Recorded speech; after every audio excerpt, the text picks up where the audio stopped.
Yo, it's me Blassin, and today I'm unboxing and reviewing the Xbox Series X console. And being a PC gamer, the performance claims have me intrigued to say the least. Despite the unavailability of a graphics card, the Xbox was surprisingly easy to obtain. With Walmart's Xbox All Access program, I got my hands on a Series X for $34.99 a month for 24 months, which also includes Game Pass Ultimate through this time. Unfortunately, the bundle can't be bought outright, but with 0% interest and still totaling MSRP, it was a no-brainer. Sitting with a 1TB SSD and capable of up to 4K 120 FPS, the redefined Velocity architecture makes this the fastest, most powerful Xbox ever. But I mean, I'd hope so.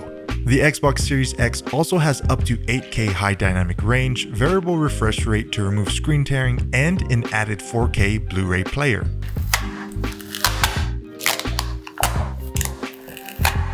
Opening the box, the Series X is literally presented in the coolest way with its tabletop unboxing approach. It's secured by heavy-duty foam, which protects the Xbox in transport or storage use.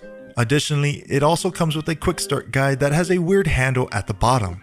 And lastly, a box containing everything else to start gaming. You'll get an HDMI 2.0 cable, the power cable, and the product and warranty guide in several different languages. When opening the controller bag, you'll get two AA Duracell batteries for the controller. Taking a look at the Xbox controller, it looks practically the same, but the size has been reduced to fit into more hand size, especially smaller hands. The controller also has a share button that grabs screenshots and captures video without needing to access any menu screens. To me, the joysticks feel softer, but I do like the feel of the new D-pad. And even though my hands are larger than most, the new rounded bumpers and reduced trigger size feels very comfortable. And as far as grip, the tactile dot pattern on the triggers and bumpers are a huge plus for those who hand sweat. But what I love the most is the new grip throughout the back of the controller. Overall, it may look like the same standard controller Xbox has been making, but in the hands, it feels like a completely new controller. Finally getting our hands on the Xbox, it's boldly stated with "Power Your Dreams," and it is covered with a protective plastic foam that is taped on both sides and in the middle. Looking at the Series X from the top to bottom, you'll see a perfect square. It measures 5.94 inches wide, 5.94 inches deep, and 11.85 inches high. In the front, you'll see the disc drive for offline game downloads or Blu-ray discs, a USB 3.0 port, and the pair button for wireless connections. On the top, there are a total of 120 holes that exhaust air out of the console, and with the right lighting or angle, you'll see the signature green accent. Now, it isn't a light or glow in the dark effect, but simply the underside of the holes have green painted or they're molded within the plastic. I'm not too sure which is which. But something that stands out is the second smaller exhaust hole in the back, which helps move air just in case you block the main exhaust. Now, in order for air to move in and through the Xbox, it has a total of 132 intake holes on the bottom, which also is where the storage expansion slot, HDMI 2.0 out, the two 3.0 USB ports, Ethernet port, and power port is located. Now, before we start talking about the four rubber feet located on the side, I need to address the elephant in the room. The matte black finish is a sleek and sexy look in my opinion. However, it has picked up oils and it's extremely hard to get it clean. But back to the rubber feet, if you want to lay your Xbox horizontally, these come into play. But by doing so, you'll also reveal the stand used for vertical displaying.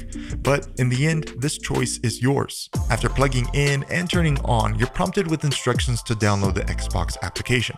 By far, the easiest way to set something up. Once connected, it took about 15 minutes for both the Xbox and the controller to fully update. And finally finished, I was underwhelmed with the home screen being the same as my Xbox One S from a recent update. I was hoping to see something completely redefined and not the same thing as I've seen on an older console. Being eager to game, I quickly went to the settings to change the gameplay settings, but due to my monitors not having HDMI 2.0, could only play 1440p locked at 60 FPS. I quickly moved to my second monitor, changed the settings, and was able to get 120 FPS, but was stuck at 1080p. Now yes, I understand that 2.0 HDMI is newer, but I wish the Xbox had an additional display port so gamers with existing monitors didn't have to purchase a new monitor strictly to match the Series X. Nonetheless, when playing in both resolutions, the game had surprisingly a lot of detail. It still wasn't anything like a PC, but after playing over 30 minutes, your eyes tend to adjust and the details start to look the same. especially in high motion games. Playing Forza Horizon 4, it was a constant 120 FPS, and as for Warzone, it was an average of 100 FPS.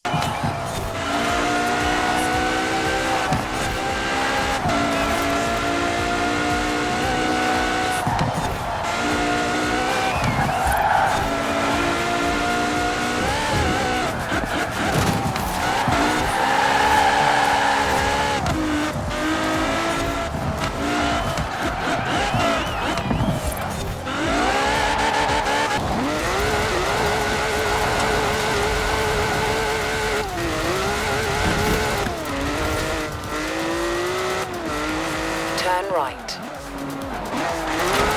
In 200 yards, turn left.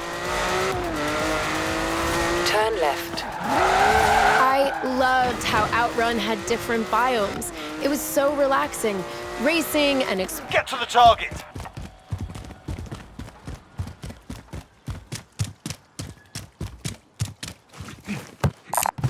Assault rifle here.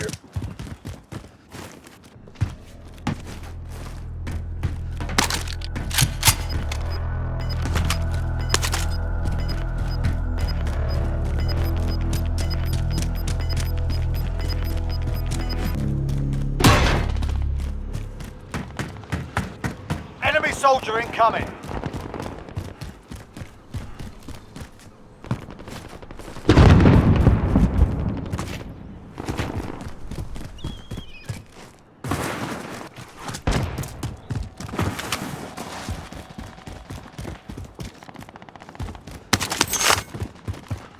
Now, as for me, I have to say I was highly impressed because this was giving a PC-like experience. I feel that Microsoft has done a great job at giving the performance gamers needed at a very affordable price.